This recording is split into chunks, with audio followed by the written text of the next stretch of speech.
Hello students. आज के session में हम बेसिक मैथमेटिक्स एंड लॉगरिथम का लेक्चर नंबर 7 देखेंगे।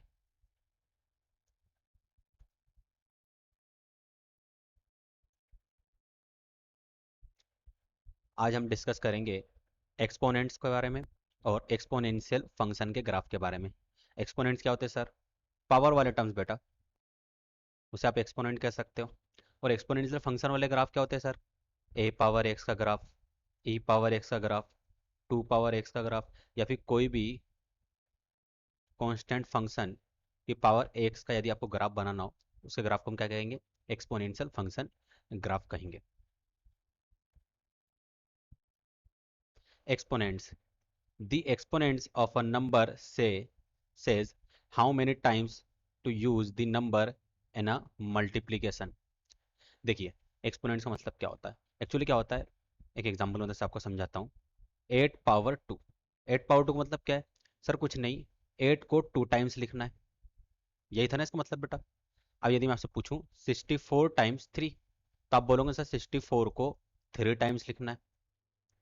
तो वही बात यहाँ पर थ्योरम में की गई है। The exponents of a number says how many times to the use the number in a multiplication. अब इसके जनरल फॉर्म को समझते। 8 पावर 2। देखिए बेटा, इसमें बेस क्या है? तो आप बोलोगे सर बेस जो है वो तो बहुत आसानी से हम आइडेंटिफाई कर सकते हैं। ये हमारा बेस है, इसे हम बेस कहेंगे।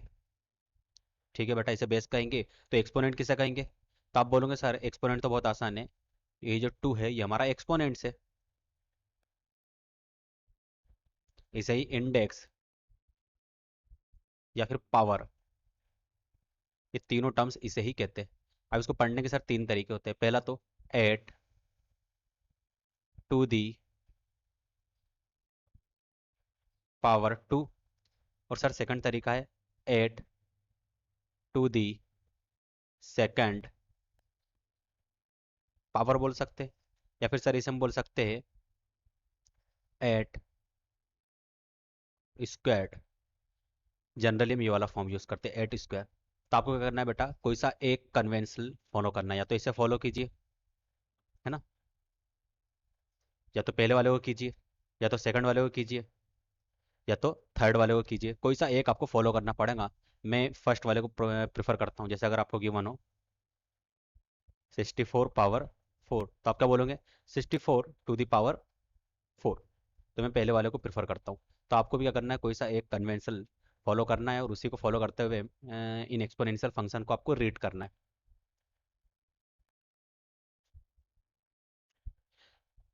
देखिए बेटा, अब हम नेगेटिव एक्सपोनेंट्स को देखते हैं। सर नेगेटिव एक्सपोनेंट्स क्या होते हैं? कुछ नहीं बेटा, यदि आपको गिवन हो बेस ए और पावर क्या हो? नेगेटिव हो। यही तो हमने पढ़ा है। एक्सपोनेंट में हमने क्या पढ़ा? यही तो पढ़ा। ये एक्सपोनेंट कहलाता है ना। और यहाँ पर क्या बोला गया? Negative exponent. तो क्या है? ए पावर माइनस एन है। इसके डिनोमीटर में क्या है बेटा? आप बोलोगे सर कुछ नहीं है, तो एक काम करते हैं, इसे हम 1 से डिवाइड कर देते हैं। हमने क्या करा? इसको 1 से डिवाइड कर दिया। अब मुझे एक बात बताइए बेटा, कि क्या है? ए पावर माइनस एन है। अब ये टर्म्स जब डिनोमीटर में शिफ्ट होगा, एक्चुअली क्या गिवन आपको? ए पावर माइनस एन। अभी कहाँ है बेटा? ये न्यूमरेटर में। जब इस टर्म्स को हम डिनोमीटर में शिफ्ट करेंगे, तो इसकी पावर माइनस से मल्टीप्लाई हो जाएंगी। क्या होंगी? पावर माइनस से मल्टीप्लाई होंगी। इसको आप शिफ्ट कर रहे हो डिनोमिनेटर में, तो पावर क्या मल्टीप्लाई होंगी? ए माइनस से। तो ए पावर क्या था? माइनस एन था। इसकी पावर को सर माइनस से मल्टीप्लाई कर दीजिए, मतलब -1 से मल्टीप्लाई कर दीजिए। तो -1 इंटू माइनस एन क्या हो जाएगा सर? एन हो जाएगा। तो ये हो गया ए पावर एन। सर न्यूमरेटर में क्या बचा? न्यूमरेटर में 1 बचा। तो ए पावर माइनस एन को हम क्या लिख सकते हैं? 1 divide by a power n लिख सकते हैं। सर ये तो हमें समझ में आ गया। ठीक है। अब यदि हमें गिवन हो, अब सर यदि हमें गिवन हो 1 divide by A power minus P, sir इसे कैसे लिखेंगे बेटा? इसमें हम क्या करेंगे? सेम फॉर्मूला अप्लाई करेंगे। फॉर्मूला क्या था? जब टर्म्स, जैसे यहाँ पर क्या था? न्यूमरेटर में था टर्म्स। टर्म्स कहाँ था? न्यूमरेटर में। इसे अगर आपने डिनोमीटर में शिफ्ट किया, तो पावर माइनस से मल्टीप्लाई हो गई। सेम प्रॉपर्टी यहाँ लगा दीजिए। यहाँ पर भी आप क्या करेंगे? टर्म्स अभी कहाँ है? डिनोमीटर में। इसे जब न्यूमरेटर में शिफ्ट करेंगे, तो पावर क्या होंगी? माइनस से मल्टीप्लाई होंगी। तो 1 इंटू ए पावर, पावर क्या बेटा इसकी? आप बोलोगे सर पावर माइनस पी है, इसको माइनस से मल्टीप्लाई कर दीजिए। तो माइनस पी इंटू -1 क्या हो जाएगा सर? पी हो जाएगा। तो यहाँ पर हो जाएगा ए पावर पी। और डिनोमीटर में क्या बचा बेटा? तो डिनोमीटर बेटा 1 बचा। तो आपको क्या मिला? ए पावर पी मिला। मतलब A power, sorry, 1 divide by A power minus P यदि हमें गिवन हो तो इसे हम ए पावर पी लिख सकते हैं। तो सेकंड फॉर्मूला यहाँ से बन गया। सर कुछ और फॉर्मूले भी होंगे? हाँ बेटा कुछ और फॉर्मूले भी होंगे। जैसे मान लो आपको गिवन हो ए पावर एम। अभी ये टर्म्स तो पॉजिटिव ही है, ठीक है। ये टर्म्स क्या है? पॉजिटिव है, ए पावर एम है। डिनोमीटर में क्या है? तो आप बोलोगे सर 1 है। तो यदि मेरा मन करता है इसको डिनोमीटर में शिफ्ट करने का तो न्यूमरेटर में क्या बचेगा? 1, और डिनोमीटर में क्या हो जाएगा? सर प्रॉपर्टी ये थी कि जब भी टर्म्स को न्यूमरेटर या डिनोमीटर में शिफ्ट करते हैं तो इसकी पावर माइनस से मल्टीप्लाई कर देते हैं। तो इसकी पावर तो सर एम है, उसको हम क्या करेंगे? माइनस से मल्टीप्लाई कर देंगे। तो सर ये हो जाएगा माइनस एम। तो यहाँ पर हमें क्या मिला? ए पावर माइनस एम मिल गया। तो कुछ नहीं सर, यहाँ पर हमें फॉर्मूला मिल गया। ए पावर एम यदि हमें गिवन हो तो इसे हम लिख सकते हैं 1 divide by A power minus m. ये थर्ड फॉर्मूला मिल गया। सर कुछ और फॉर्मूले भी क्या? मैं बोलूँगा हाँ एक और फॉर्मूला है। यदि आपको गिवन हो 1 divide by A power Z. अब मेरा मन कर रहा है कि इस टर्म्स को, अभी डिनोमीटर में ये टर्म्स ए पावर जेड कहाँ है? डिनोमीटर में। एक्सपोनेंशियल फंक्शन कहाँ है? डिनोमीटर में। मुझे न्यूमरेटर में शिफ्ट करना है तो न्यूमरेटर में शिफ्ट कर देंगे। अब तो बहुत आसान है सर। पावर को माइनस से मल्टीप्लाई करना है तो पावर क्या है सर? पावर तो सर जेड है, तो इसको माइनस से मल्टीप्लाई कर देते हैं। बेटा कर दीजिए। तो ये हो जाएगा A power minus Z divide by 1। तो मुझे एक और फॉर्मूला मिल गया। 1 divide by A power Z यदि आपको गिवन हो तो इसे आप लिख सकते हो ए पावर माइनस जेड। ये टोटल 4 फॉर्मूले थे। कॉन्सेप्ट सिर्फ एक ही था, इसके पीछे क्या था कि जब भी टर्म्स को न्यूमरेटर, मतलब कौन से टर्म्स को? एक्सपोनेंशियल फंक्शन वाले टर्म्स को न्यूमरेटर या डिनोमिनेटर में आप शिफ्ट करते हो तो उसकी पावर को माइनस से बस मल्टीप्लाई करना है। इस प्रॉपर्टी को आप याद रखोगे तो चारों फॉर्मूले आसानी से याद हो जाएंगे, आपको याद करने की अलग से जरूरत नहीं है। अब लॉ ऑफ एक्सपोनेंशियल फंक्शन पढ़ेंगे हम। लॉ ऑफ एक्सपोनेंशियल फंक्शन में क्या होता है? कुछ बेसिक बेसिक प्रॉपर्टी है। जैसे पहला, एक्स पावर 1। सर ये एक्स पावर 1 है तो इसे आप एक्स भी लिख सकते हो। हाँ बिल्कुल लिख सकते हैं। सर एक्स पावर 0 का बताइए। तो एक बात बताइए बेटा, किसी भी कांस्टेंट, किसी भी वेरिएबल की यदि पावर 0 रहती है उसकी वैल्यू क्या आती है? सर उसकी वैल्यू 1 आती है, हमने पढ़ा था तो ठीक है, उसकी वैल्यू 1 आएंगी। तो यहाँ पर देखो ना, वेरिएबल की पावर 0 है तो उसकी वैल्यू क्या आ जाएंगी? 1 आ जाएगी। सर एक्स पावर माइनस 1 का क्या होगा? अभी हमने पढ़ा था यहाँ पर, यही तो किया था। देखो यहाँ पर हम क्या करेंगे? इस प्रॉपर्टी को अप्लाई कर देंगे। तो क्या होगा? अभी टर्म्स क्या है? न्यूमरेटर में। जब ये डिनोमिनेटर में शिफ्ट होगा तो इसकी पावर माइनस से मल्टीप्लाई होगी। तो -1 जब माइनस से मल्टीप्लाई होगा तो एक्स पावर 1 हो जाएगा। आई होप आपको समझ में आएगा ये। तो फोर्थ नंबर की प्रॉपर्टी बेटा, x power M into x power n. देखिए बेटा यहाँ पर पूरा ध्यान बोर्ड पे देना है ना। इसको हम क्या लिख सकते हैं?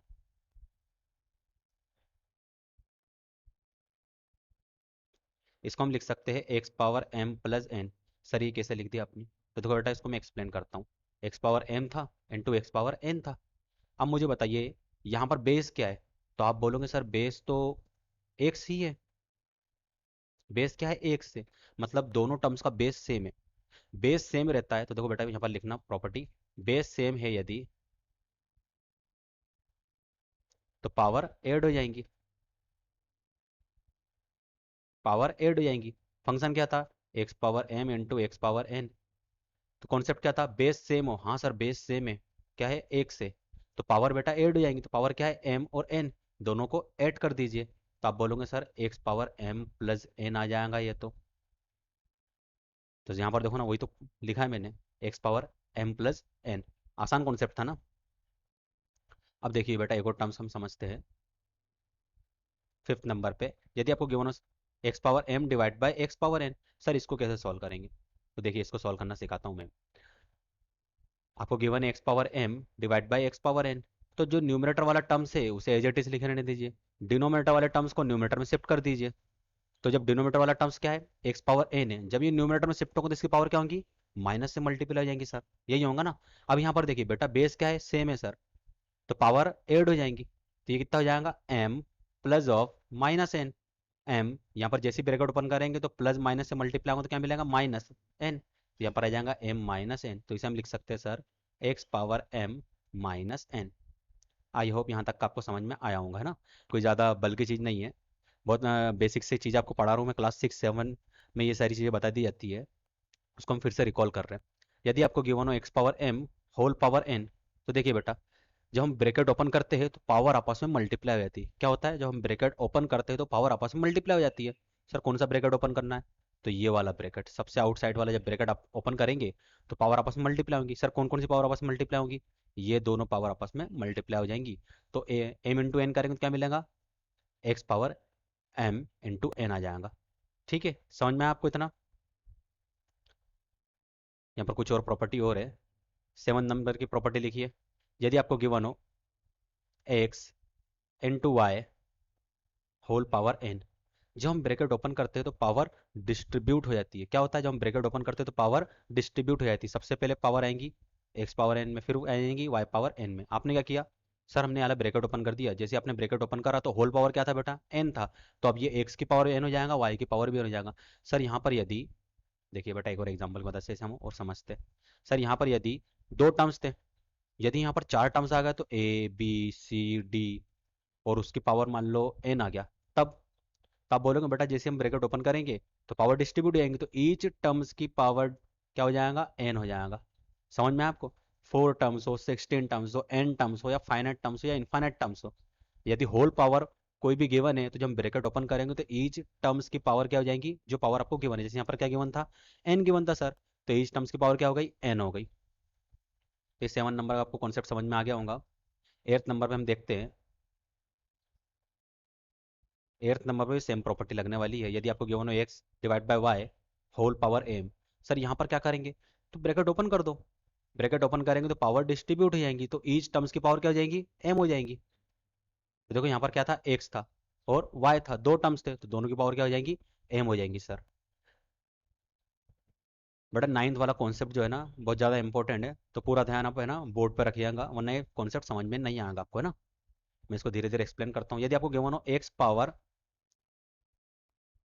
एम डिवाइडेड बाय एन, तो बेटा इसको आप लिख सकते हो x power m divide by n को क्या लिख सकते हो? आपको क्या गिवन है? सर हमें m divide by n given है, इसको आप क्या लिख सकते हो? आप बोलोगे सर इसे हम लिख सकते हैं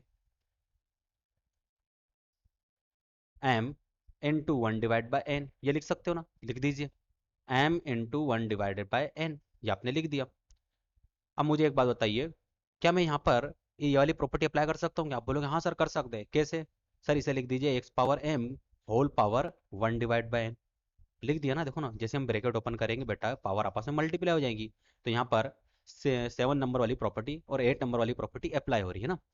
अब सर एक्स पावर एम तो ठीक था, वन डिवाइड बाई एन क्या है? वन डिवाइड बाई एन क्या है? तो देखो इसको क्या रेट करते हैं, बताता हूँ मैं आपको वन डिवाइड बाई एन क्या है। इसे आप रेट करोगे nth root of, nth root of, और इस पूरे टर्म्स को क्या रेट करोगे? nth root of x power m read करता है आपको। ठीक है ना बेटा, ये रीड करना जरूरी है क्योंकि आपको मुझे पता है स्क्वायर रूट 2 पता है बस, उसके अलावा आपको यदि third root of x given रहे तो आप इसको रीड नहीं कर पाओगे। जैसे मैं आपको एक्सप्लेन करता हूँ। जैसे यदि मैं आपको बोलूँ इसको रीड करिए, तो आप बोलोगे स्क्वायर रूट एक्स। आपको यही पढ़ाया गया, आपको nth रूट वाला कॉन्सेप्ट नहीं पढ़ाया गया। देखो यहाँ पर रूट में कुछ गिवन नहीं, तो आप क्या बोलोगे? सर यहाँ पर ये 2 लिखा हुआ है। अब यदि यहाँ पर थर्ड लिखा हो और यहाँ पर p गिवन हो तो ये सब क्या पढ़ोगे? अब इसे पढ़ोगे sir third root of p, ये पढ़ोगे ना बेटा। अब यदि यहाँ पर सर 4 गिवन हो और यहाँ पर m गिवन हो तो इसे आप पढ़ोगे फोर्थ रूट ऑफ m। अब सर यदि n गिवन हो तो, n गिवन हो तो, और यहाँ पर मान लो z गिवन हो, तो बेटा इसको आप पढ़ोगे nth रूट ऑफ z, यही पढ़ोगे आप, है ना। देखना यहाँ पर ध्यान देना, यदि आपको गिवन स्क्वायर रूट 2 तो इसे आप लिख सकते हो 2 power 1 divide bye 2। 1 divide bye 2 क्यों लिखा आपने? वो इसलिए लिखा सर हमने क्योंकि यहाँ पर बाय डिफॉल्ट यदि कुछ लिखा नहीं मतलब 2 लिखा है, तो पावर क्या हो जाएगा? 1 डिवाइड बाय 2 हो जाएगा। तो देखिए बेटा यहाँ पर क्या लिखा है? 2 लिखा है, तो आप इसे क्या लिख सकते हो? एक्स पावर 1 डिवाइड बाय 2 लिख दिया आपने। अब देखिए यहाँ पर p था, p लिख देंगे। पावर क्या है सर? 1, जैसे यहाँ पर 2 था तो यहाँ पर 2 आया, यही हुआ ना। तो यहाँ पर एक बात बताइए, यहाँ पर क्या है? आप बोलोगे सर यहाँ पर 3 है, तो यहाँ पर 1 डिवाइड बाय 3 आ जाएगा। सर सेम पैटर्न को फॉलो करेंगे, यहाँ पर m है और यहाँ पर 4 लिखा है, तो 1 डिवाइड बाय 4 हो जाएगा। और भी टर्म जितने भी आए उनको हम लिख सकते हैं। और यहाँ पर क्या है? z है सर, और पावर क्या है? 1/n है। आया समझ में आपको लिखते? तो देखो सेम यहाँ पर लिखा हुआ है क्या, x power m whole power 1/n, या तो इसको इस तरीके से रीड करिए या फिर आप क्या रीड करेंगे, nth root of x power m. तो इसको आप क्या लिख सकते हो, इस टर्म्स को आप क्या लिख सकते हो, तो आप बोलोगे सर इसे हम लिख सकते हैं nth root of x power m. I hope आपको ये कॉन्सेप्ट, nth रूट वाला कॉन्सेप्ट आप समझ में आ गया होगा, आपको कोई दिक्कत नहीं होगी ना इसे रीड करने में। अब कुछ क्वेश्चन है जो इस पर बेस्ड है, हम उन क्वेश्चन को सॉल्व करते हैं और फिर एक्सपोनेंट ऑफ एक्सपोनेंट और एक्सपोनेंट की कुछ कंडीशन देख के फंक्शन ऑफ एक्सपोनेंट के ग्राफ हम देख लेंगे ना। देखिए क्वेश्चन कैसे सॉल्व करना है मैं आपको सिखाता हूँ। आपको क्या गिवन है, आप बोलोगे सर हमें गिवन है 3/4 whole power 8 into 4/3 whole power 5। Sir ये हमें गिवन है, तो यहाँ पर जैसे आप बेटा ब्रैकेट ओपन करोगे तो पावर डिस्ट्रीब्यूट हो जाएंगी। ये प्रॉपर्टी आपको पढ़ाई है ना मैंने, सेम प्रॉपर्टी यहाँ लगा दीजिए, ब्रैकेट ओपन कर देंगे सर तो पावर डिस्ट्रीब्यूट हो जाएंगी। सर ये हो गया। सर इसके आगे क्या करना है, तो कुछ नहीं बेटा, यहाँ पर चीज़ ध्यान दीजिए एक, यहाँ पर क्या है 3/8 है, लिख दीजिए 3/8 डिवाइडेड बाय, डिनोमिनेटर में 3 वाला कोई टर्म से, हाँ बोलोगे हाँ सर है, 3/5 है तो इसको इसी के डिनोमिनेटर में लिख दीजिए, इनटू न्यूमिनेटर में क्या है सर 4/5 है, लिख दीजिए, डिनोमिनेटर में क्या है सर 4/8 है तो 4/8 लिख दीजिए। अब देखिए बेटा यहाँ पर हम कौन सी प्रॉपर्टी लगाएंगे मैं आपको बताता हूँ।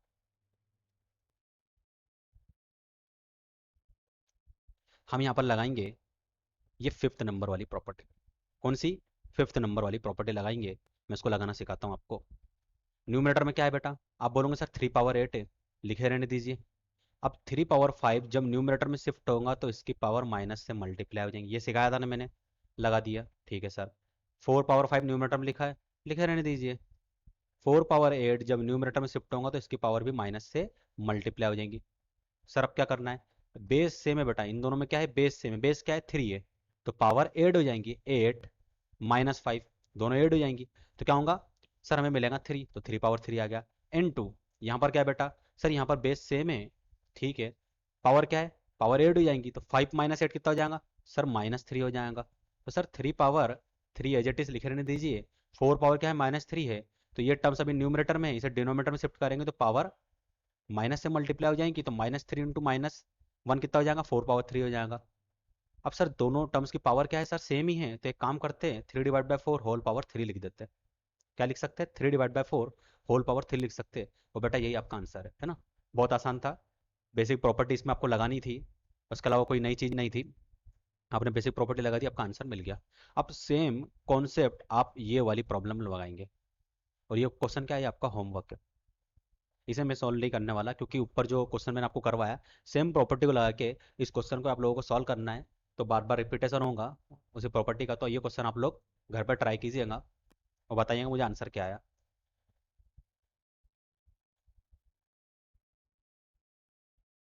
अब हम पढ़ेंगे exponent of exponents. Sir exponents of exponents क्या होता है, ठीक है ना बेटा, यही आपको डाउट है सर एक्सपोनेंट्स ऑफ एक्सपोनेंट्स क्या होता है। तो देखा बेटा इसको पूरा ध्यान से समझना वरना आप लोग इसके क्वेश्चन गलत कर लोगे।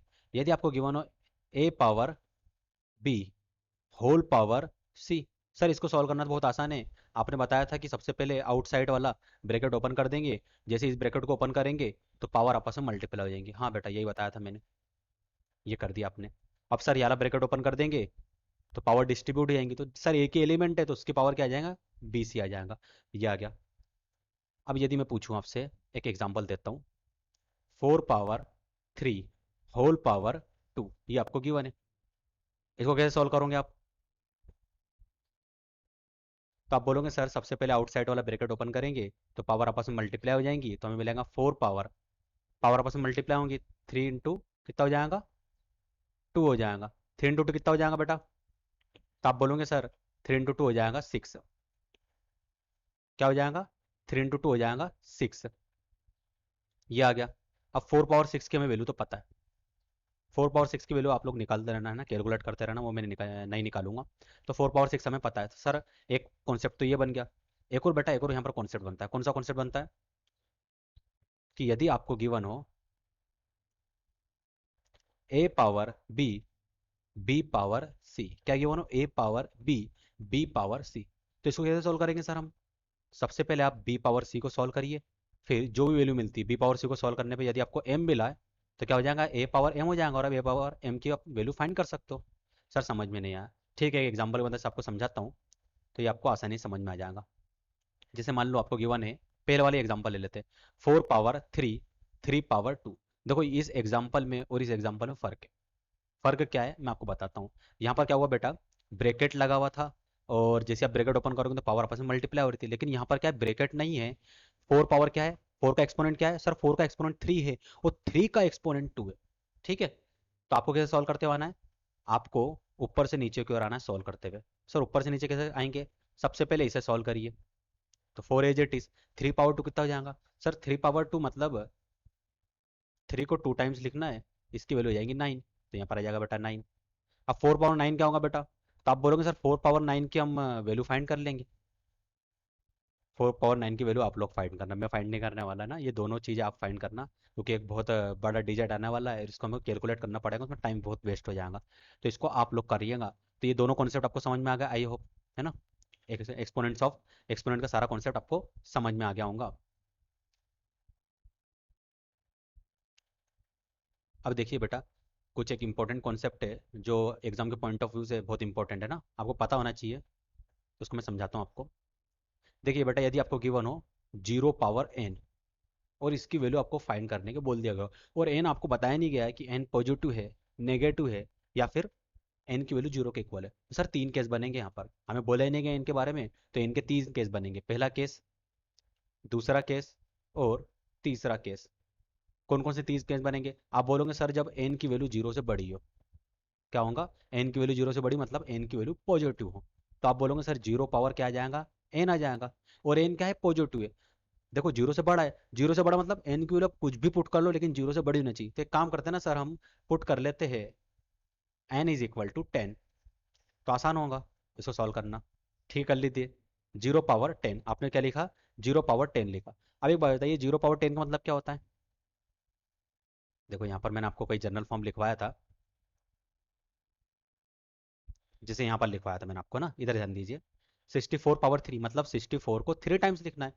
वैसे ही यहाँ पर क्या है आपके पास, आप बोलोगे सर 0 पावर 10 है, तो इसका मतलब क्या है, 0 को 10 टाइम्स लिखना है, ये आपने 10 टाइम्स लिख लिया, मतलब 0 into 0 into 0 into up to 10 times.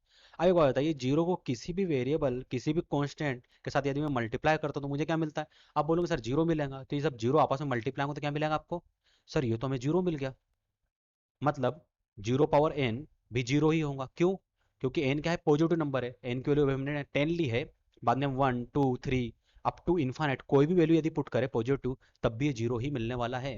तो हमें यहाँ से मिल गया कि 0 पावर n क्या होगा, 0 होगा व्हेन n > 0। सर केस 2 क्या बनेगा, केस 2 बहुत आसान है, n की वैल्यू 0 ले लो। अभी आपने क्या लिया था, n को 0 से बड़ा लिया था, अब n को 0 ले लो। अब जैसे n को 0 लेंगे तो आपको क्या मिलेगा, सर 0 पावर 0 मिल गया, मिला ना आपको, क्या मिला, 0 पावर 0 मिला। सर 0 पावर 0 को हम कैसे सॉल्व करेंगे, तो रुकिए, इस क्वेश्चन को मैं अभी ना सबसे लास्ट में सॉल्व करूंगा, क्योंकि इसमें भी 3 केस बनने वाले हैं, केस 2 में भी क्या बनेंगे, के 3 केस बनेंगे, उसको हम लास्ट में सॉल्व करेंगे। अब हम क्या करते हैं, सबसे लास्ट वाला केस सॉल्व कर लेते हैं। अभी हमने क्या करा, एन की वैल्यू पॉजिटिव ले ली, एन की वैल्यू 0 ले ली, अब एन की वैल्यू नेगेटिव लेंगे हम, तो आप क्या बोलोगे, सर एन की वैल्यू 0 से छोटी होंगी। जैसे आप एन की वैल्यू 0 से छोटी लेंगे, तो एक काम करते हैं हम, पहले लिख लेते हैं 0 पावर n, इसकी हमें वैल्यू फाइंड करनी है, तो सर एक काम करिए, एन की वैल्यू 0 से छोटी लेनी है, तो पुट कर दीजिए x = -100, क्योंकि वो तो 0 से छोटा है ना सर, सॉरी यहाँ पर एन आएगा बेटा, है ना, करेक्ट कर लेना, एन आएगा, मैंने एक्स लिख दिया। n = -100 ले लीजिए, क्योंकि यहाँ पर बोला गया है सर एन की वैल्यू 0 से छोटी होनी चाहिए, और -100 0 से छोटा है, तो ये पुट कर दीजिए। ठीक है, हम पुट करते हैं, हमें क्या मिला, 0 पावर -100। सर यहाँ पर तो आप यारी प्रॉपर्टी लगा सकते हो एक्सपोनेंट्स की, कौन सी, ये वाली प्रॉपर्टी, ठीक है, वाली प्रॉपर्टी अप्लाई कर देते हैं। अभी ये टर्म्स का है न्यूमरेटर में, जब इसे डिनोमिनेटर में शिफ्ट करूंगा तो पावर क्या होगी, माइनस से मल्टीप्लाई हो जाएंगी, तो पावर क्या है, -100, इसको -1 से मल्टीप्लाई करेंगे तो बेटा क्या मिलेगा, सर 0 पावर 100 मिल जाएगा। और हमने पढ़ा था 0 पावर 10 क्या होगा, 0 होगा, है ना, 0 पावर 100 भी 0 होगा, क्यों, क्योंकि जब n जो है बेटा, यहाँ पर ये जो n है वो क्या है, पॉजिटिव है। अब यहाँ पर ये n क्या है, ये पॉजिटिव बन गया है। अब ये जब पॉजिटिव बन गया है तो डिनोमिनेटर क्या मिलेगा, 0 मिलेगा, 1/0। किसी भी कांस्टेंट, किसी भी वेरिएबल को यदि हम 0 से डिवाइड करते तो हमें क्या मिलता है, हमें क्या मिलता है बेटा, ये बताइए। हमें मिलता है अनडिफाइंड फॉर्म। क्या मिलता है? अनडिफाइंड फॉर्म,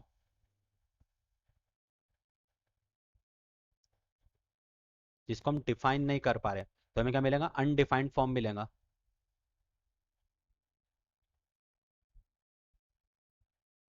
अब सर केस टू सॉल्व कर दीजिए। तो देखो कि बेटा केस टू के लिए मैं अलग से ब्लैंक्स पेज बनाता हूँ, क्योंकि उसमें भी 3 केस बनने वाले हैं। केस टू, केस टू में हमारे पास था 0 पावर 0।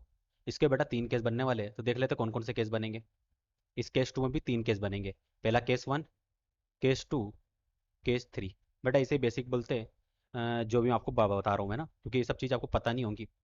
तो देखिए, यदि आपको गिवन हो, मान लो सर हमें पता है यदि एक्स पावर जीरो गिवन है, कोई भी वेरिएबल, कोई भी कांस्टेंट की यदि पावर जीरो गिवन रहती है तो उसकी वैल्यू क्या होती है? 1 होती है।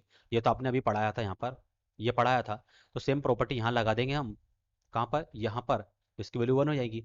लेकिन इस केस में हमारा एक्स क्या है सर? यही जीरो है, तो 0 पावर 0 भी क्या हो जाएगा? 1 ही हो जाएगा इसके अकॉर्डिंग। हाँ, ये भी आपने सही लिखा है। केस टू क्या होगा बेटा? केस टू आप बोलोगे सर एक और थ्योरी है कि 0 पावर n, 0 पावर n क्या होता है? हमने अभी पढ़ा था सर, 0 पावर n क्या होता है? जीरो होता है जब n क्या हो? पॉजिटिव हो। यही पढ़ा था ना आपने? 0 पावर n क्या होता है? जीरो होता है जब n क्या हो? पॉजिटिव हो।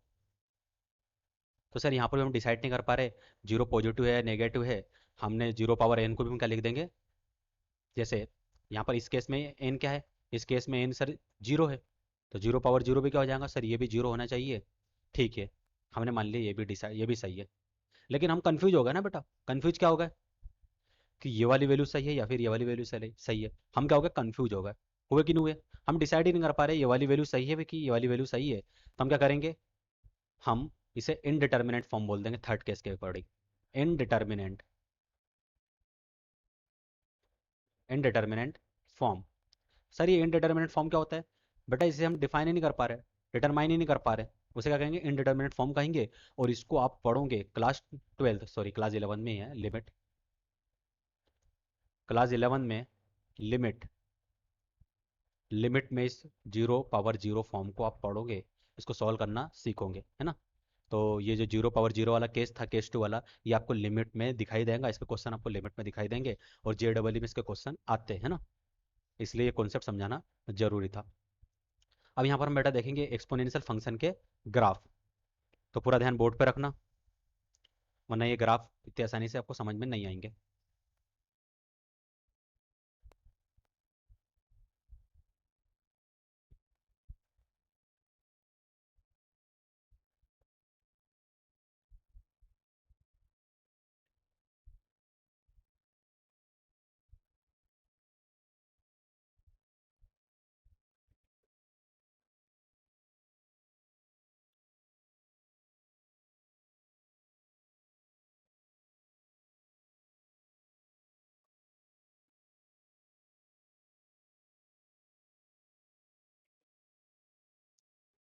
ये मैंने एक्स और वाई एक्सेस बना लिया।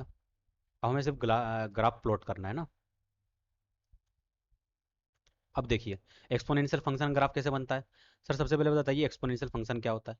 तो मैंने बताया था आपको एक्सपोनेंशियल फंक्शन का टाइप क्या होता है। ये होता है ए पावर एक्स वाला होता है। सर यहाँ पर ए क्या है? ए कोई भी कांस्टेंट हो सकता है। सर कौन सा कांस्टेंट? 1 2 3 4 5, इस टाइप के सारे कांस्टेंट हो सकते हैं ना। जीरो, जीरो से बड़ा होगा। ठीक है, जीरो से बड़ा कोई भी कांस्टेंट हो सकता है। तो सर यहाँ तो दो केस बन जाएंगे इसे। कौन कौन से केस बनेंगे? केस वन, जब ए की वैल्यू 1 से छोटी और 0 से बड़ी हो। और केस टू, जब ए की वैल्यू 1 से बड़ी हो। सर ये आपने केस कैसे डिसाइड किया? क्या मन से केस लिखना है? नहीं बेटा, ऐसा कुछ भी नहीं है। एक्चुअली क्या हो रहा था, ए से बड़ी वैल्यू के लिए एक्सपोनेंशियल फंक्शन का ग्राफ एक जैसा बन रहा था। और ए की वैल्यू यदि 1 से छोटी है और 0 से बड़ी है, तो उसके लिए फंक्शन ग्राफ क्या कर रहा था? सेम बिहेवियर दिखा रहा था। इसलिए हमने दो केस बनाए। अब जब मैं ग्राफ बनाऊंगा ना, तो आपको समझ में आ जाएगा कि सर ये बिहेवियर ये कैसे दिखा रहा है। तो सबसे पहले हम केस वन बनाएंगे। केस वन क्या है? When a less than one, greater than zero. जब ए की value less than one and greater than zero हो, तो फंक्शन ग्राफ कैसे बनेगा? Sir function graph decreasing order में बनेगा, और ये टेंड करेगा जीरो की ओर। देखो बेटा ये क्या हुआ है, मैंने क्या बोला? फंक्शन ग्राफ नीचे की ओर टेंड करेगा, है ना, यहाँ नीचे की ओर जाएगा। टच नहीं कर रहा है ये इस एक्सेस को। कौन सा एक्सेस है ये? आप बोलोगे सर ये एक्स एक्सेस है, ये हमारा एक्स एक्सेस है, और ये वाई एक्सेस है। तो ये जो ग्राफ था, ग्राफ कौन सा था? ये वाला। ये एक्स एक्सिस को टच नहीं कर रहा है, उसके बहुत करीब पहुंचते आ रहा है। यदि मैं, देखो आप समझ पा रहे हो ना, माइनस कितना, माइनस है डिस्टेंस, बहुत माइनस है डिस्टेंस है, लेकिन वो ग्राफ उस एक्सेस को कभी भी टच नहीं करेगा, है ना। बहुत उसके करीब से टच होके, मतलब टच हम के कह सकते हैं, लेकिन टच होके भी नहीं निकलेगा। बहुत माइनर सा गैप रहेगा, बहुत ही माइनर सा गैप, मतलब 0.00001 भी यदि भी कहूँ, तो वही वो गैप बहुत बड़ा होगा उसके मुकाबले, बहुत माइनर सा गैप होगा, लेकिन कभी भी उस एक्सेस को टच नहीं करेगा। और एक्स एक्सिस को टेंड करेगा, मतलब एक्स एक्सिस को टेंड करेगा, मतलब एक्सेस को टच करने की कोशिश करेगा ऐसा लगेगा, लेकिन कभी भी वो एक्सेस को टच नहीं कर पाएगा। समझ में आया आपको? अब सर ये जो ग्राफ था, इसने यहाँ पर हमारे वाई एक्सेस को कट किया है। कहाँ पर कट किया है? यहाँ पर कट किया है, तो इसकी वैल्यू क्या होगी? वैल्यू निकाल लेते हैं। देखिए वाई एक्सेस पे टच किया ना उसने, सॉरी कट किया, वाई एक्सेस पे कट किया है। अब वाई एक्सेस पे एक्स क्या होता है? आप बोलोगे सर वाई एक्सेस जो रहता है उस पे एक्स जीरो रहता है, तो यहाँ पर फंक्शन में एक्स की वैल्यू जीरो पुट कर दो। अब सर हमने अभी पढ़ा था ए पावर जीरो क्या होता है? ए पावर जीरो तो वन होता है। यहाँ पर आपने पढ़ाया था हमें, ये देखिए ये वाला फॉर्म लग रहा है sir, x power zero, power क्या है? जीरो है, पावर जीरो तो इसकी वैल्यू क्या लिखते हैं हम? वन लिखते हैं। तो सेम यहाँ पर भी है, ए पावर जीरो तो इसकी वैल्यू भी क्या आ जाएंगी सर? वन आ जाएंगी। हाँ ठीक है, यहाँ पर वन आ गया, तो यहाँ पर वाई की वैल्यू क्या आ गई? वन आ गई। और एक्स एक्स पे वाई, सॉरी वाई एक्सेस पे एक्स क्या होता है? जीरो होता है, जिसके कोऑर्डिनेट क्या आ गए? Zero comma one, zero comma one आ गए। आई होप आपको ये ग्राफ समझ में आऊंगा। सर अभी भी समझ में नहीं आया, ठीक है, मैं एक्सप्लेन करने की कोशिश करता हूँ। देखो बेटा ना, एक्सप्लेन कैसे करूंगा। ए की वैल्यू क्या है? जीरो और वन के बीच में, तो एक काम करते हैं सर, हम पुट कर देते हैं ना कोई वैल्यू, हमेशा तो यही करते हैं हम। ए की वैल्यू क्या है? जीरो वन के बीच में है, तो एक काम करते हैं, ए को हम ले लेते हैं सर 0.5। ठीक है, ले लीजिए 0.5, तो ये फंक्शन क्या बन जाएगा? 0.5 पावर एक्स। क्या मिला? 0.5 पावर, आपको क्या मिल गया? एक्स मिल गया। सर इसका ग्राफ बना लेते हैं। ग्राफ बनाना हमने क्लास 10 में सीखा है, एक्स की अलग अलग वैल्यू पुट करो। और ये क्या है? सर ये तो फंक्शन एक्स था, फंक्शन एक्स को हम वाई भी बोल सकते हैं, तो ये वाई आ जाएगा, और यहाँ पर एक्स आ गया। सबसे पहले एक्स की वैल्यू जीरो पुट करो। जैसे आप एक्स की वैल्यू यहाँ पर जीरो पुट करोगे, किसी भी कांस्टेंट, किसी भी वेरिएबल की पावर यदि जीरो रहती, तो हमें उसके करस्पॉन्डिंग वैल्यू क्या मिलती? वन मिलती, तो यहाँ पर आ जाएगा वाई वन, एक्स क्या हो जाएगा? जीरो। सर अब एक काम करते हैं, एक्स की वैल्यू वन पुट कर देते हैं। एक्स की वैल्यू जैसे आप वन पुट करोगे, तो ये जो वाई है वो क्या बन जाएगा? 0.5 पावर वन, मतलब 0.5। सर 0.5 मिल गया। अब सर एक काम करते हैं ना, माइनस वन पुट करके देख लेते हैं, माइनस वन भी पुट कर लेते हैं। एक्स की वैल्यू जैसे आप माइनस वन पुट करोगे, तो इसको सॉल्व करिए। 0.5 पावर माइनस वन, अभी ये टर्म्स क्या है? न्यूमरेटर में, जब डिनोमीटर में शिफ्ट होगा तो इसकी पावर क्या हो जाएंगी? माइनस से मल्टीप्लाई, तो ये हो जाएगा 0.5 पावर वन, तो ये हो जाएगा 0.5। अब यदि आप ये डेसिमल वाला पार्ट हटाओगे, तो ये हो जाएगा 5/10। 10 वन से मल्टीप्लाई होगा तो क्या मिलेगा हमें? सर हमें मिल जाएगा 10/5, which is equal to two. Sir हमें टू मिल गया, तो यहाँ पर आ गया टू। अभी जो आपको वैल्यू मिली बेटा, इसको ग्राफ पे आप प्लॉट कर दीजिए। सर प्लॉट करना सिखा दीजिए। ठीक है, सिखाते हैं। एक्स के लिए जैसी जीरो मिली, जीरो का मिलेगा सर वाई एक्सेस, उस पर वाई क्या मिल रहा है? वन मिल रहा था, देखो 0.1 मिल गया, ये पॉइंट मिल गया आपको। सर एक्स की वैल्यू वन पे 0.5 मिल रहा है, तो वन का होगा। आप बोलोगे सर यहाँ होगा, और ये वैल्यू वन है ना, और ये वैल्यू क्या है? जीरो है, और ये एक्स की वैल्यू क्या है? वन। हमें क्या मिला? 0.5, तो 0.5 का होगा, इन दोनों के बीच में होगा। कहाँ होगा? जस्ट यहाँ पर, तो इंटरसेक्शन पॉइंट यहाँ मिला, मतलब ये कोऑर्डिनेट क्या मिला आपको? वन का करस्पॉन्डिंग वाई 0.5 मिल गया। अब सर माइनस वन का करस्पॉन्डिंग हमें टू मिल रहा है, तो माइनस वन का होगा बेटा? आप बोलोगे सर माइनस वन यहाँ होगा, और इसका करस्पॉन्डिंग फंक्शन की वैल्यू टू मिल रही है, तो ये वन था, टू का होगा, टू यहाँ होगा। इन दोनों का इंटरसेक्शन पॉइंट सर यहाँ मिला। मिला कि नहीं मिला? तो देखिए जो तीन पॉइंट मिले, ये वाले तीन पॉइंट, यदि हम इसको डॉट से मिला दे, तो ये वाला ग्राफ का पोर्शन बन जाएगा। आगे और वैल्यू पुट करोगे, तो ग्राफ आगे कुछ इस तरीके से जाएगा। माइनस में यदि वैल्यू पुट करोगे, तो फंक्शन की value x, sorry y axis में क्या होंगी? बढ़ते जाएंगी। समझ में आया ग्राफ कैसे बनाना है? यदि ये कन्वेंशनल समझ में आ गया होगा, तो सेकंड वाले केस का आप ग्राफ बना सकते हो। और सेकंड वाले केस का ग्राफ मैं नहीं बनाऊंगा, डायरेक्ट बना के दे दूंगा। आप लोगों का होमवर्क है कि उसको घर पर ट्राई करना है। नहीं समझ में आए तो मुझे बताना ग्रुप में कि बेटा, कि सर हमें ये सेकंड वाला केस का ग्राफ हमसे नहीं बना। पहले मैं एक्स और वाई एक्सेस बना लेता हूँ।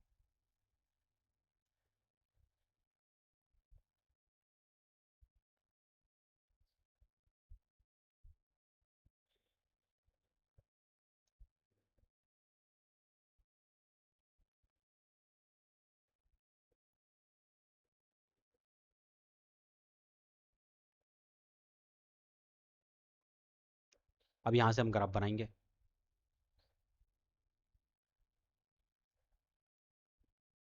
ये क्या है? सर ये एक्स एक्सेस है, ये वाई एक्सेस है, ये ओरिजिन है जिसे हम 0,0 बोलते हैं। और हमें ग्राफ बनाना है सेकंड वाले केस में। सेकंड वाला केस क्या था? सर जब ए क्या हो? वन से बड़ा हो। सेकंड केस तो ये था।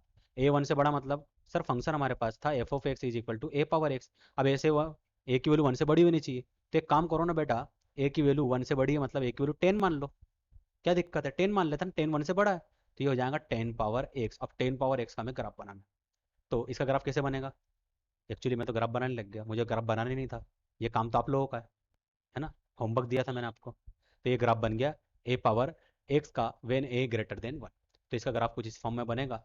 और ये यदि ये देखो ना, ग्राफ कहाँ जा रहा है, लेफ्ट हैंड साइड की ओर जा रहा है, लेफ्ट हैंड साइड मतलब माइनस एक्स की ओर। अब माइनस एक्स की ओर ये ग्राफ जा रहा है, लेकिन कभी भी माइनस एक्स एक्सेस को ये कभी भी टच नहीं करेगा, उसके बहुत करीब आ जाएगा, बहुत माइनर सा पॉइंट में उनके बीच में डिफरेंट रहेगा, लेकिन कभी भी उसको टच नहीं कर पाएगा। तो बेटा ये ग्राफ आप लोग घर पे ट्राई कीजिएगा, है ना, मतलब बनाने की कोशिश कीजिएगा। जो मेथड मैंने आपको फर्स्ट वाले ग्राफ में बताई थी ग्राफ बनाने की, कौन सी मेथड, ये वाली मेथड है ना, उससे ट्राई कीजिएगा तो ये ग्राफ बन जाएगा ना। तो ये दोनों ग्राफ आपको याद होने चाहिए, दोनों ग्राफ आपको याद होने चाहिए, आपको पता होना चाहिए कि,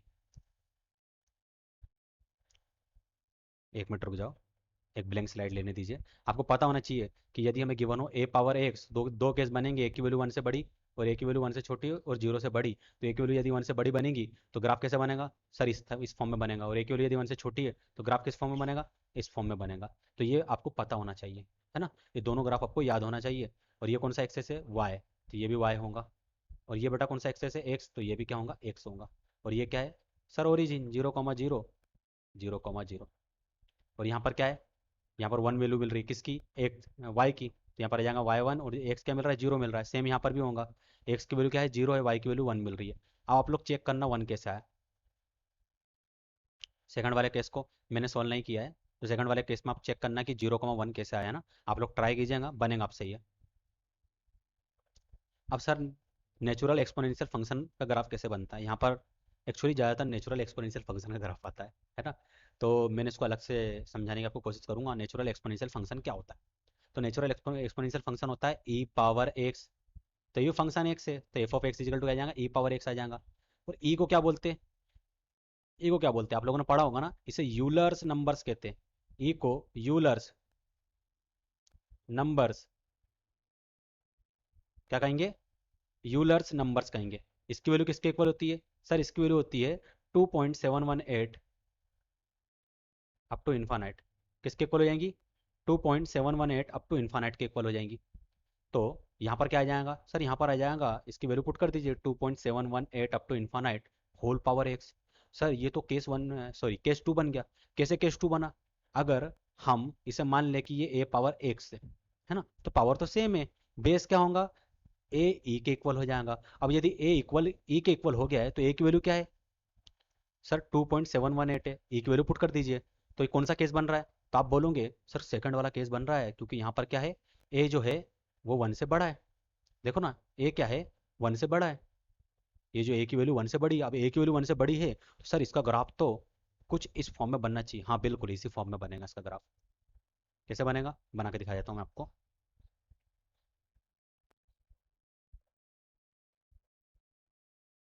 इसका ग्राफ कैसे फॉर्म में बनेगा सर, इसका ग्राफ कुछ इस फॉर्म में बनेगा। यहाँ पर हमें वैल्यू मिलेंगी 0,1, ये वाई एक्सेस होगा, ये एक्स एक्सेस होगा, और ये माइनस एक्स एक्सेस, और ये माइनस वाई एक्सेस होगा। आया आपको समझ में, इसका ग्राफ इस फॉर्म में बनेगा। और ग्राफ कैसे बनाना है इसका, तो ये जो पहली वाली मेथड थी ना, यहाँ पर जो पहली वाली मेथड थी केस वन की, इसमें मैंने आपको ग्राफ बनाना सिखाया, तो आप केस टू का भी ग्राफ इसी से बनाना, और इसका ग्राफ भी आप इसी मेथड से बनाना, बन जाएगा ना, बहुत आसान है। और इसका भी ग्राफ आपको याद करना है बेटा, है ना, ये ग्राफ भी आपको याद रखना है, और ये दोनों ग्राफ केस वन और केस टू भी आपको याद रखना है। इसको आगे कैसे इंप्लीमेंट करेंगे वो मैं सिखाऊंगा आपको। आपको अभी ये याद रखना है कि ए की वैल्यू यदि वन से बड़ी है तो ग्राफ अपवर्ड डायरेक्शन में जाएगा, और ए की वैल्यू यदि वन से छोटी और जीरो से बड़ी है तो ग्राफ डाउनवर्ड डायरेक्शन में जाएगा, ये आपको याद होना चाहिए। अब यहाँ पर बेटा कुछ होमवर्क क्वेश्चन है ना, इन होमवर्क क्वेश्चन को आप घर पर ट्राई कीजिएगा। मैं आपको रीड कर देता हूँ। Express each of the following as a rational number. Sir rational number में से एक्सप्रेस करना है, कैसे करेंगे, बहुत आसान है। रेशनल नंबर किसे कहते हैं, p डिवाइड बाय q के फॉर्म में, where p q belong to integer and q not equal zero. ये नंबर सिस्टम में मैंने आपको पढ़ाया है ना, तो ये आपको एक्सप्रेस करते आना चाहिए। यहाँ पर आपको क्या करना है, एक्सपोनेंट्स के बेसिक्स लॉ अप्लाई करने, तो ये तीनों प्रॉब्लम आपसे बन जाएंगी। सेकंड क्वेश्चन है simplify each of the following term. इसको सिंप्लीफाई करना, सिंप्लीफाई कैसे करना है, सर ए पावर यदि माइनस पी गिवन हो तो इसे हम क्या लिख सकते हैं, ए पावर पी लिख सकते हैं, बस यही करना है आपको। इसको आगे और सॉल्व कर दीजिए। ए पावर पी मतलब मान लो आपको गिवन हो 2 पावर 4, तो इसे आप क्या लिख सकते हो, 2 पावर 4 कितना हो जाएगा, 64 हो जाएगा। 64 होगा सर, 16 के इक्वल होगा। 16 के इक्वल होगा तो यहाँ पर 16 आ जाएगा। तो इस तरीके से ये सारे क्वेश्चन आपसे बन जाएंगे थर्ड तक के।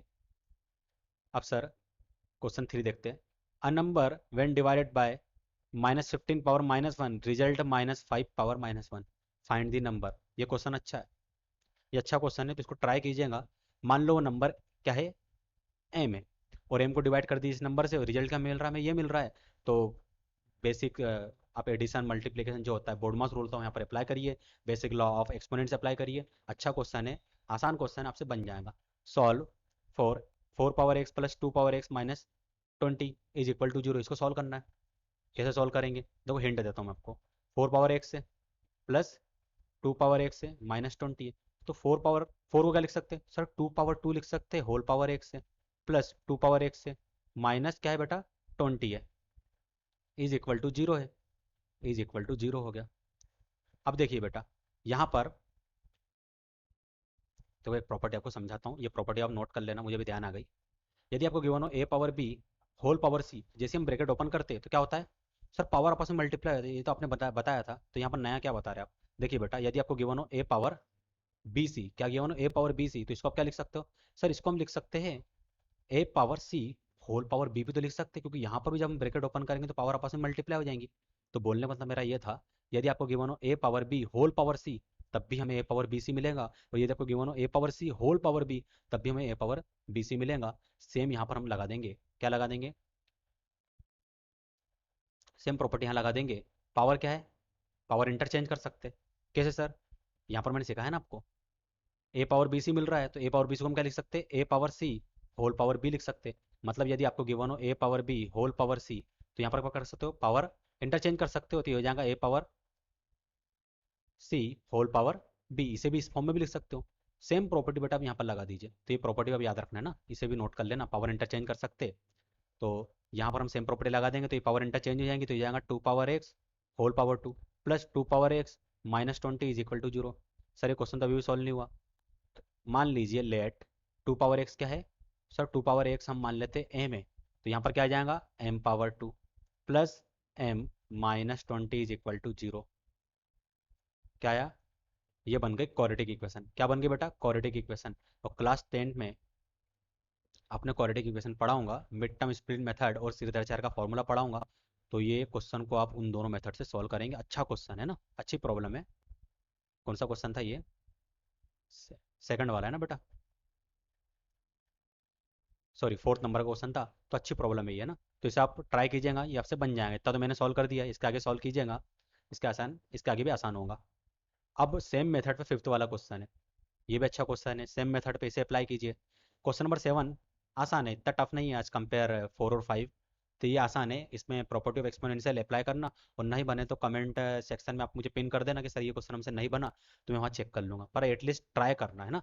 आप लोग ट्राई करिए, पीडीएफ फॉर्म बना के मुझे भेजिए। गलत आंसर भी आ रहा है ना तो आने दीजिए, उसका पीडीएफ बना के मुझे भेजिए, मैं चेक करूँगा कि आप कहाँ गलती कर रहे हैं, ताकि मुझे पता चले कि आपको कौन सी प्रॉपर्टी आपको समझ में नहीं आई है ना। क्वेश्चन नंबर 7 भी आपसे बन जाएगा। तो आई होप जितना मैंने अभी तक पढ़ाया आपको, है ना, ये सब आपको समझ में आया होगा।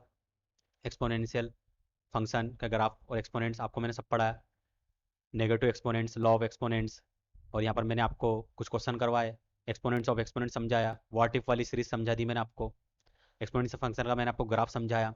तो नेचुरल एक्सपोनेंशियल फंक्शन मैंने आपको बनाना सिखाया, इसका ग्राफ, कुछ बेसिक प्रॉपर्टी दी और होमवर्क दिया। तो आई होप जितना मैंने आपको पढ़ाया वो सब आपको समझ में आ गया होगा, है ना। तो बेसिक प्रॉपर्टी थी एक्सपोनेंट्स की, तो इन पर आप सॉल्व कीजिए, ये आपसे इस पर क्वेश्चन बनेंगे ना बेटा। तो हम मिलते हैं नेक्स्ट सेशन में।